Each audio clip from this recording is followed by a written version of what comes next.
Hello everyone, and this is Epigenic Gaming on my character Divinius again.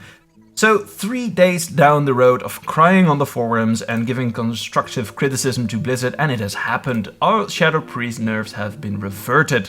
So there is no longer a cap or an intentional cap to mass hysteria, which would have been our biggest nerf. There's also been 2 changes to both Dispersion and Void Torrent. Dispersion will work as stated in the hotfixes, so while you're in Dispersion, Void Form stacks will no longer increase. However, with Void Torrent, they will keep increasing. So this is one of the things that we talked about in the previous episode, if you can remember, that this is actually a really okay change. It shifts Dispersion from an actual DPS increase to a more defensive cooldown and last-ditch effort to remain in Void Form as you're waiting for your cooldowns. However, it does not actively contribute to a DPS increase, while Void Torrent, since it's our artifact power, does do this, since, well, it should. It's an offensive ability. Why would you change that? They've also changed Mindsear again. So instead of 50%, Mindsear damage will be increased by 80%, while the Insanity generation will keep its increase of 50%. Now, as stated in the previous video, this is not something I would endorse, since Mindsear is such a click and forget ability. Without any thought, that I hesitate to see this ability ever becoming something that we'll use. Now, they've also changed Mind Flay and Mind Spike. Mind Flay damage is increased by 20%, and Mind Spike damage is increased by 28%. So this is a nice thing for dungeons. Mostly, I don't really see this having any effect in raids, or a very, very small increase in raid damage. So I looked at my own logs, for example, and my Mind Flay damage was contributing to about 1.8 to 2.5% of my total damage dealt over a fight. So it's almost nothing. And since I absolutely despise the Mind Spike talent, I'll probably never use or get a use out of this buff either. They've also changed Void Ray. Void Ray used to be a maximum stacks of 5. However, this would mean that you needed to have at least 2 Void Rays to get a maximum effect, or 2 Mind Flays to get the maximum amount of stacks.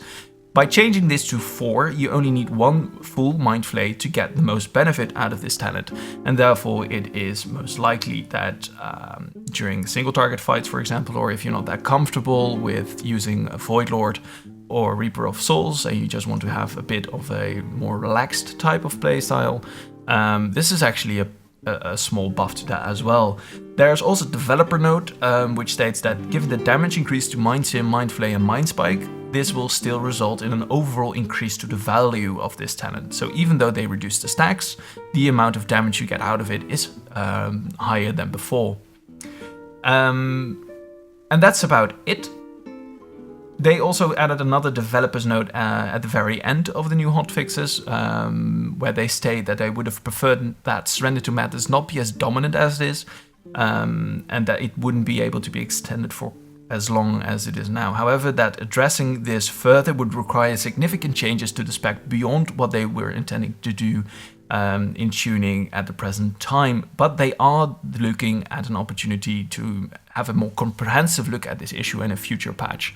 So we can expect changes to Surrender to Madness and hopefully our entire level 100 talent row, since it's basically you either take Surrender to Madness or you're out.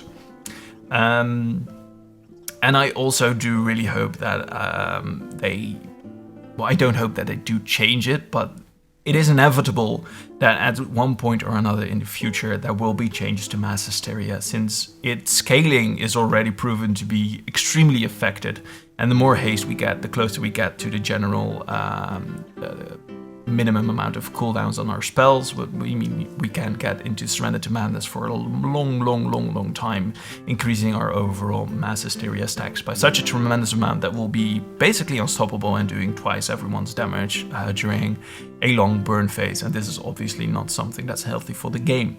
So anyway, these are my 2 cents basically on this issue. So yay, pretty much We are still relevant, even though we will probably still suck at Mythic Plus dungeons for quite some time until we get some more meaningful AoE choices. However, this is already a change in a healthy and good direction. So this has been Epigenic Gaming. If you enjoyed my videos, please leave a like and subscribe to the channel. If you didn't, be sure to leave a dislike, and I hope to see you all very soon in the future, while we can still enjoy our Shadow Priest to the fullest. Have a good one, and goodbye.